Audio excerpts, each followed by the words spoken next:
Chief Justice Alexander Gesmundo napiling ikapito nga chairman atol sa gipahigayong 11th meeting of the Council of ASEAN Chief Justices nga gipahigayon sa usa ka resort sa Lapu-Lapu City. Ang upat ka adlaw nga kalihukan gitambungan sa moabot 130 ka mga Council of ASEAN Chief Justices participants din usa ka gatos niini mga langyong delegado. Usa sa mga highlights sa kalihukan ang paglusad sa CACJ Philippines publication diin gihimug-atan ang resources on judicial collaboration Pagpalambo sa balaod sa mga nasod ubos sa ASEAN. Ang mong publications gilangkuban sa Compendium of Good Practices in Adjudicating Trafficking in Persons Cases in ASEAN Member States, Lessons Learned and Responses to Challenges, Framework for a Judicial Knowledgeable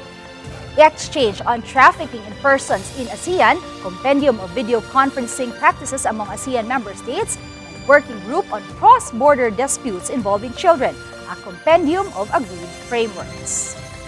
Our collaboration and cooperation through our principal sharing of knowledge and skills relating to our domestic legal and judicial frameworks will not only strengthen our network and proliferate more good practices, but more importantly, it will aid the ASEAN judiciaries to find creative and transformative solutions to our common issues.